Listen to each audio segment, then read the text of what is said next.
आज के लेक्चर में हम बात करेंगे सिलेक्शन स्टेटमेंट्स के बारे में, क्योंकि हमारे पास बाज़ औक़ात एक से ज़्यादा सिचुएशन ऐसी आ जाती हैं जिनमें से हमने किसी एक चीज़ को सिलेक्ट करना होता है। तो वो किस तरह सिलेक्ट करेंगे? Like as we have 10 numbers, उन 10 में से हमने किसी एक मखसूस नंबर को सिलेक्ट करना है, तो हम क्या बात करेंगे? दो आपके पास चीज़ें हैं, हम दो में से कंपैरिजन करना चाहते हैं और कंपैरिजन के लिए आप मखसूस किस्म की चीज़ को सिलेक्ट करना चाहते हैं, तो कौन सी बात आप सिलेक्ट करेंगे? वो सिलेक्शन स्टेटमेंट के हवाले से आएगा। लाइक नंबर ऑफ एलिमेंट से जब आप कोई एक एलिमेंट सिलेक्ट करना चाहेंगे तो वो बात आएगी हमारे पास सिलेक्शन स्टेटमेंट के हवाले से। सिलेक्शन स्टेटमेंट्स जो हैं ये आमतौर पर 3 हैं: इफ़ सिलेक्शन स्ट्रक्चर, इसके अलावा इफ़ एल्स सिलेक्शन स्ट्रक्चर है, और स्विच सिलेक्शन स्ट्रक्चर हमारे पास मौजूद है। इसमें से सबसे पहले हम जिस पे बात करेंगे वो है इफ़ सिलेक्शन स्ट्रक्चर।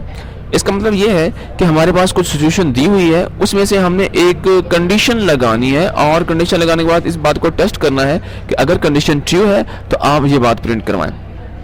लाइक हम कहते हैं कि अगर आपके पास एज है, एज एक स्टूडेंट की है वो है 10 ईयर्स, हम ये सिचुएशन लगा देते हैं कि अगर किसी की एज ग्रेटर देन 20 हो तो उसे हम कहें कि जी आप टीम में हिस्सा ले सकते हैं। ये कंडीशन लगा देते हैं, अगर आपकी एज ग्रेटर देन 20 है तो आप टीम में हिस्सा ले सकते हैं। लेकिन अगर एक स्टूडेंट की एज 15 है तो कंडीशन टेस्ट होगी तो नॉर्मली वो उस टीम में हिस्सा नहीं ले सकेगा। एक कंडीशन लगा देंगे और उस कंडीशन को टेस्ट किया जाएगा। अगर कंडीशन ट्रू होगी तो हमारे पास इफ स्ट्रक्चर की बॉडी जो है वो प्रिंट हो जाएगी। अब इस हवाले से हम कुछ प्रोग्राम लिखेंगे। कंपैरिजन ऑपरेटर के बारे में या रिलेशनल ऑपरेटर्स के बारे में थोड़ा सा आपको पता होना चाहिए जो हम वहाँ पे यूज़ करेंगे, जैसे कि डबल इक्वल टू को जाहिर करेगा और इसको हम यहाँ पे मेंशन कर सकते हैं a इज इक्वल b। तो इसका मतलब ये होगा अगर a इक्वल b हो तो क्या करना चाहिए। ये इफ़ के अंदर एक कंडीशन हम लगा रहे हैं। इसके अलावा हम यही कह सकते हैं a इक्वल के बाद कुछ और रिलेशनल एक्सप्रेशन भी लिखे जा सकते हैं या रिलेशनल ऑपरेटर भी लिखे जा सकते हैं, जैसे कि मैं लिखता हूँ नॉट इक्वल। अगर a इक्वल b नहीं होगा तो कुछ काम होगा। ये जो ऑपरेटर यूज़ कर रहे हैं ये रिलेशनल ऑपरेटर कहलाते हैं और जिस स्टेटमेंट के अंदर यूज़ होंगे वो हमारे पास एक्सप्रेशन बन जाएंगे, रिलेशनल एक्सप्रेशन। अब देखें यहाँ इसके अलावा हम एक और बात भी कर सकते हैं, ये a ग्रेटर देन b हो सकता है या a लेस देन b हम लिख सकते हैं। a greater than a is less than equal to b, या हम से लिख सकते हैं a is greater than and equal to b, या और भी हम कुछ सिचुएशन जो है वो यहाँ पे यूज़ कर सकते हैं।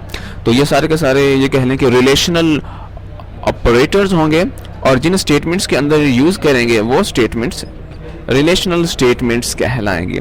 अब इस हवाले से हम कुछ प्रोग्राम लिखेंगे। इफ स्टेटमेंट के अंदर सबसे पहले हम वैल्यू इनिशियलाइज करने के बाद कंडीशन को टेस्ट करवाएंगे और उसके बाद हम ये देखेंगे कि अगर हम वैल्यू यूज़र से लेते हैं तो फिर हम कैसे कंडीशन जो है वो टेस्ट करवा सकते हैं। इसके लिए हम एक छोटा सा प्रोग्राम लिखते हैं। मैं एक इंटीजर डिफाइन करता हूँ एज के नाम से। मैं कहता हूँ कि int age and age is equal 18 years. एक इंटीजर वेरिएबल एज के नाम से हमने डिक्लेयर किया और उसको वैल्यू जो है वो 18 की हमने असाइन कर दी है। उसके बाद हम इफ़ यहाँ पे स्टेटमेंट यूज़ करेंगे।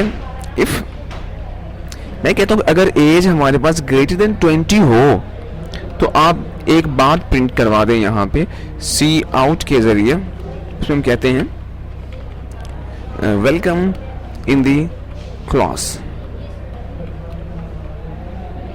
एंड लाइन में करता हूं। अब देखें इफ स्ट्रक्चर यूज कर रहे हैं, ये कंडीशन टेस्ट करेगा। अगर ये कंडीशन ट्रू है तो ये इसकी बॉडी जो है वो प्रिंट करवा देगा, लेकिन अगर कंडीशन फॉल्स है तो कुछ भी नहीं होगा, हमारे पास किसी किस्म की कोई आउटपुट जनरेट नहीं होगी। सिर्फ एक ही काम होगा इफ की सूरत में, अगर कंडीशन ट्रू है तो फिर उसकी बॉडी जो है वो एग्जीक्यूट होती है और बॉडी के अंदर जो भी लिखा हो वो प्रिंट होता है। देखिए एज आपके पास 18 है, लेकिन हम कंडीशन लगा रहे हैं कि अगर एज ग्रेटर देन 20 हो तो फिर ये बात प्रिंट होनी चाहिए। तो कंडीशन तो फॉल्स हो जाती है बिकॉज ऑफ एज 18 है, हमें ग्रेटर देन 20 चाहिए। जैसे ही एज ग्रेटर देन 20 होगी हमारे पास ये कह लें कि वेलकम इन दी क्लास का ऑप्शन जो आ जाएगा।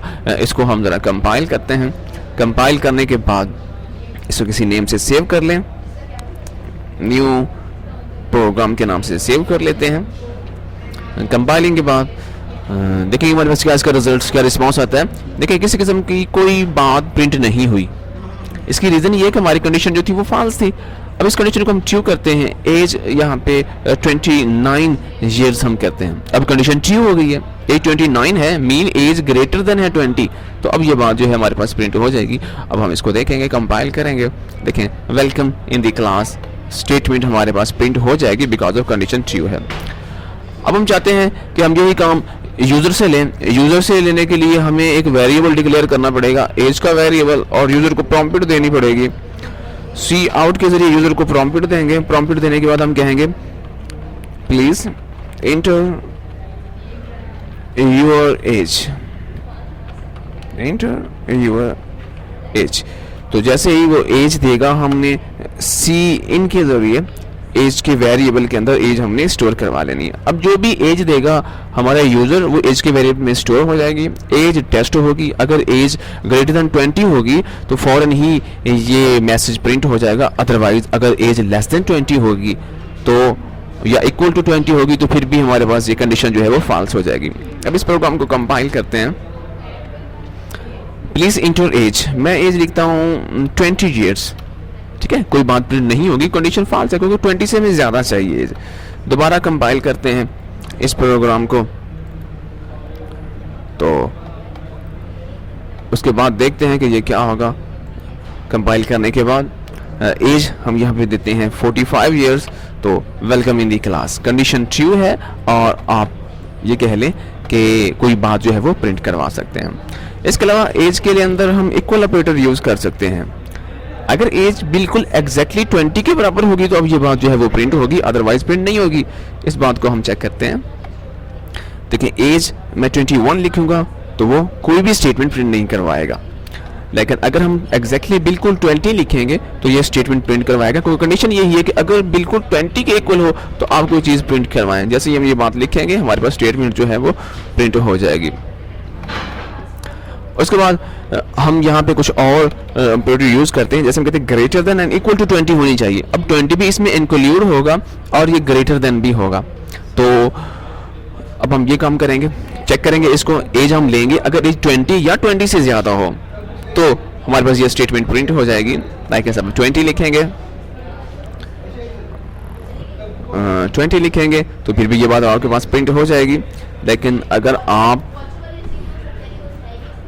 25 भी लिखते हैं तो फिर भी ये बात प्रिंट होगी। मीन 20 या 20 से ज़्यादा हो तो ये बात प्रिंट हो जाएगी। इसको बात ऐसे भी लिख सकते हैं, is less than and equal to 20।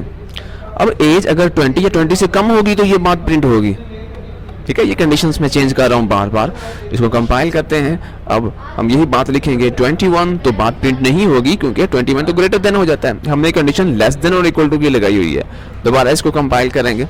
अब देखेंगे हम 18 ईयर्स लिखेंगे तो वो बात जो है वो प्रिंट हो जाएगी, वेलकम इन दी क्लास। तो ये सिंपल इफ स्टेटमेंट के अंदर हमने काफ़ी सारे उसके रिलेशनल ऑपरेटर यूज़ किए और चेक किया कि इफ स्ट्रक्चर जो है हमारे पास मुख्तलिफ किस्म की कंडीशन टेस्ट कर रहा है। टेस्ट करने के बाद वो इसकी बॉडी के अंदर जो भी स्टेटमेंट्स हैं वो प्रिंट करवा देता है। यहाँ इफ स्ट्रक्चर को हम एंड करते हैं।